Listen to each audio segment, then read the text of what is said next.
Hello and welcome back to my YouTube channel. In today's video, I'm going to be giving you 7 reasons why you should not become a clinical psychologist. On my channel, I already have videos about what it takes to be an LPC, which is what I am. I have videos comparing that to social work and marriage and family therapy, but I have not yet made a video about the one other route that you can take to become a therapist, which is getting your doctorate degree in clinical psychology. So in this video, I'm going to be giving you some ideas of what the differences are between being a master's level therapist versus getting your doctorate in clinical psychology. And I hope that this video helps you on your journey of finding the right path for you. Hi, my name is Alyssa Powers, and I created this YouTube channel to teach you the things that grad school didn't so you can thrive as a mental health therapist. I am so passionate about making content that helps future therapists and new therapists make the right choices for themselves, not burn out in the field, and learn to love their career. So if that sounds of interest to you, I would absolutely love it if you would hit that subscribe button and stick around. Now, getting right into number 1 on my list, which is money.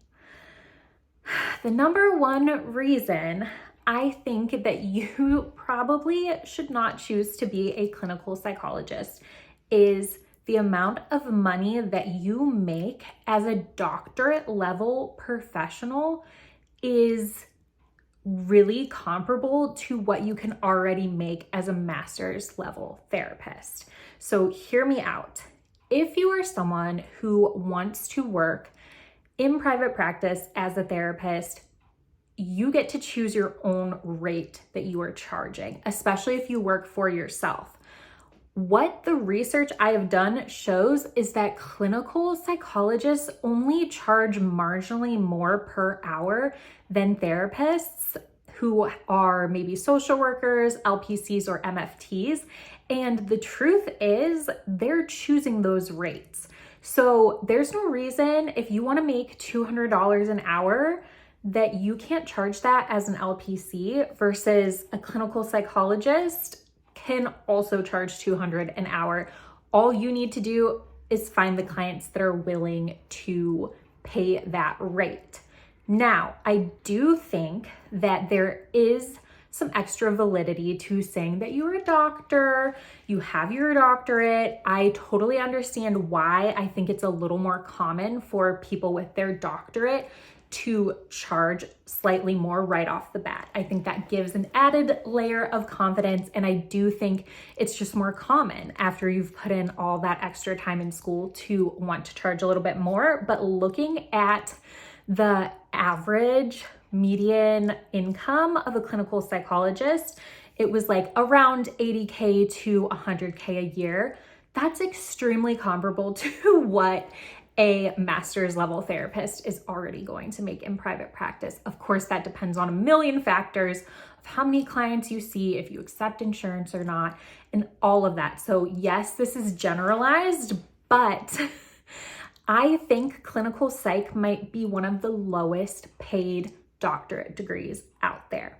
And then this leads right into the next thing, which is number 2 on my list, and it's the cost of school.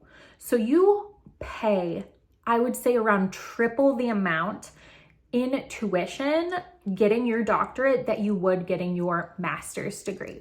So you need to factor that in as well, that yeah, maybe you're gonna make like $10K more a year, but if you're paying off student loans for 5, 7, 8, 9, 10 years of your life and they have interest on them, I don't know that that's necessarily worth it. So the cost of getting your doctorate looks like it's on average around 6 figures. And getting your master's, in my case, I think it cost around $25K, and I was able to pay out of pocket as I went, which was wonderful because I had a good job at the time and I did not take on any student loans. And my program was around 2.5 years. So it makes sense that the tuition costs so much more when you're getting your clinical psychology degree because you're in school for so much longer, which leads me into my next point. Number 3, the length of school is quite long. So like I just said, me getting my LPC, and I went quite quickly. I probably went as fast as I possibly could and got done in 2.5 years. My program did add an extra semester that a lot of other programs do not add. So maybe 2 years would be the fastest I would say anyone could do it. But that's pretty doable. I mean, it still felt like a lifetime to me because I think once you're at the point of getting your master's or thinking about your doctorate, you're kind of done and you want to just be making money and be done with school. But the length of getting your degree in clinical psychology is between 5 to 7 years. That's really long. And thinking that you're going to have to do a dissertation, that there are other layers to this more than just an internship, that you have to apply to get into certain programs at the end of getting a clinical psychology degree. It's very, very rigorous. Now, I think it makes sense, of course. If you're getting your doctorate, it's going to be a longer program. It's going to be more rigorous. But I just want to point out that 2 years of grad school is so much more manageable than 5 years or maybe even 7 years of school. That's like so much time that you're spending paying for something, probably not getting paid well. You know, if you are at a paid internship site, probably not able to just do some of those young adult things that are the big milestones, like buying a house, affording to get married, things like that. So that's a huge, huge time commitment. Okay, number 4, I already touched on this a little bit, but if you want to do therapy, so people who can do therapy are LPCs like me, MFTs, marriage and family therapists, social workers that have their masters, and then clinical psychologists. Now, if you want to do talk therapy, you don't need your clinical psych degree. You just don't. However, if you're interested in things like research or you want to teach clinical psychology courses, then yes, absolutely, then that is a different ball game. But I am catering to and talking about people who want to do talk therapy. So that is huge, because if that's what you want to do and you want to make good money, getting your doctorate is not necessarily going to ensure that. The next thing to keep in mind, number 5, is that a clinical psychology degree at its core has the same therapeutic skills, classes, assessment, all of that, that an LPC or an MFT is going to go through. But then on top of that, they have classes that are very research focused and very assessment focused. And I think that is what sets clinical psychology apart. Personally, I don't want to conduct research, and I definitely don't want to do assessments. Those were like my absolute least favorite classes that I took, because we do take some of those classes as an LPC. But if you are someone who really wants to do a specific kind of research, or you want to work in academia, clinical psych could be correct for you.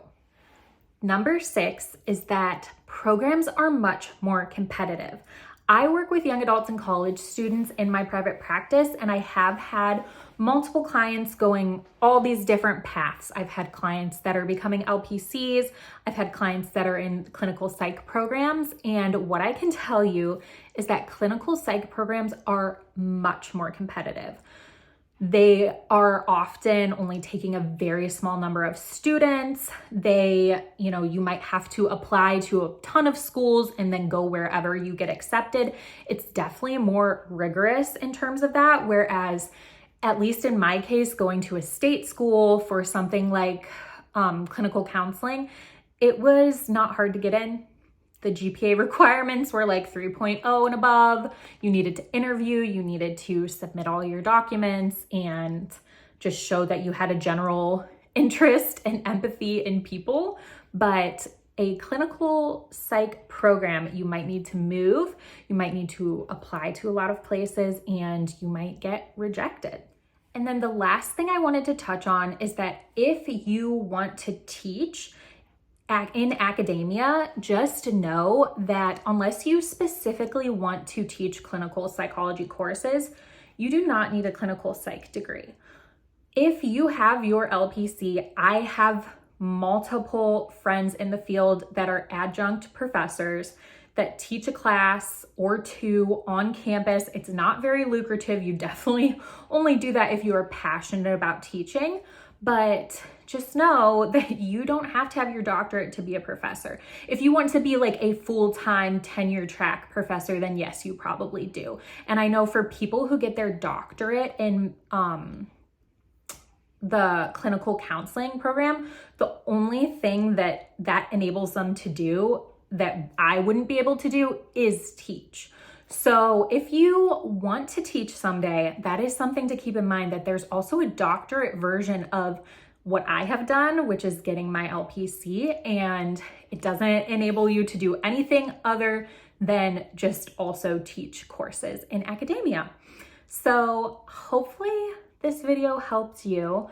I find this topic so interesting. I never really considered clinical psychology. In my mind, when I was going through like figuring out school, honestly, I didn't have psychology on my radar as much. I had heard a lot about people who had like psych undergrads, but for the most part, I knew I was kind of deciding between like social work or clinical mental health counseling, and clinical mental health is just what the university I wanted to go to offered. So there I was. But I just think it's so great to get lots of different opinions on this. And of course, like the title of this is probably going to be something slightly clickbaity, like don't get your clinical psych degree.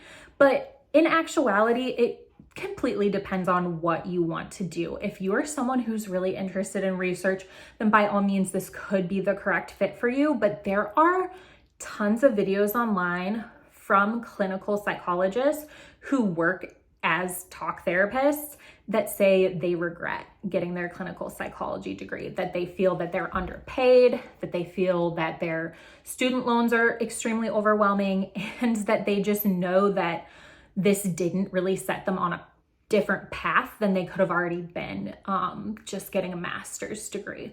So if you are looking into this, please take in other opinions as well. Obviously, my opinion is just my opinion. I am not a clinical psychologist, and I'm glad that I'm not, because those student loans, I would still be paying them off, and I've been working for 6 years. So I hope that this helped you. If you're still here, know that you're my person. I'm so excited to keep making videos that help you guys, and leave me a comment. I would love to hear your opinion if you are trying to figure out, you know, what path you're going to go down. What are you leaning towards? Are you thinking LPC, MFT, social work, or clinical psych? Maybe this didn't deter you. Maybe this encouraged you. I don't know. So if you liked this, hit that subscribe, and I will see you next time. Bye.